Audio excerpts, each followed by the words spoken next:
শতকোটি বছর আগে ছত্রাক আজকের ছত্রাকের মতো ছিল না। তখন পৃথিবীতে উদ্ভিদ বা প্রাণীও ছিল না, পরিবেশ ছিল স্যাঁতস্যাঁতে ও পাথুরে। সেই সময়ের ছত্রাক ছিল এক ধরনের আদিম জীব, যা জলজ পরিবেশে বা ভেজা উপকূল বরাবর বেড়ে উঠত। তারা সূর্যলোক থেকে খাদ্য তৈরি করতে পারত না, বরং শিলা ও মৃত জৈব পদার্থ থেকে পুষ্টি সংগ্রহ করত। জাপানের Okinawa institute of science and টেকনোলজির বিজ্ঞানীরা উন্নত জেনেটিক কৌশল ব্যবহার করে প্রাচীন ছত্রাকের বিবর্তন নিয়ে নতুন তথ্য প্রকাশ করেছে। তাদের মতে ছত্রাক কেবল নিষ্ক্রিয় ছিল না, তারা সক্রিয়ভাবে প্রাচীন স্থলজ বস্তুতন্ত্রের গঠন ও পরিবেশ নির্ধারণ করেছিল।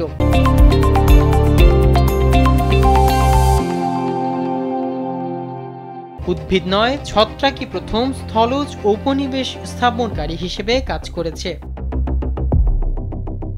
দীর্ঘদিন ধরে উদ্ভিদকে স্থলজ ভাগের প্রথম উপনিবেশকারী হিসেবে ধরা হতো। তবে নতুন গবেষণায় দেখা গেছে উদ্ভিদের শিকড় ভূমিতে গজানোর বহু বছর আগে ছত্রাক স্থলজ বাস্তুতন্ত্র নিয়ন্ত্রণ করত। তারা প্রাথমিক পরিবেশ গঠনে গুরুত্বপূর্ণ ভূমিকা পালন করে বন ও স্থলজ উদ্ভিদের বিকাশের জন্য ভিত্তি স্থাপন করেছিল। ছত্রাক যুগ যুগ ধরে বাস্তুতন্ত্রের বিকাশ ঘটায়, মাটির উর্বরতা, জলবায়ু ও অন্যান্য জীবের বিবর্তনকে প্রভাবিত করে। তাদের কার্যক্রম শিলাক্ষয়, ফসফরাস মুক্তকরণ এবং পুষ্টি স্থানান্তরের মাধ্যমে পরিবেশকে নরম ও বাসযোগ্য করে তোলা। লেনার্ড সান্থোর মতে ছত্রাক আজও বাস্তুতন্ত্র চালায়, পুষ্টিপূর্ণ ব্যবহার করে, মিথজীবী সম্পর্ক তৈরি করে এবং কখনো কখনো রোগ সৃষ্টি করে।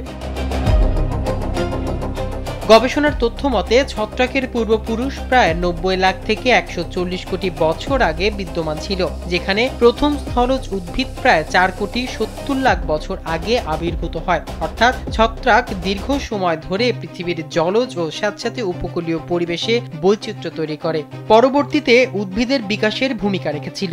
তাই ছত্রাককে বলা যেতে পারে প্রাচীন পৃথিবীর প্রকৃত প্রাকৃতিক প্রকৌশলী। মাহমুদুর রহমান সিয়াম, কালবেলা।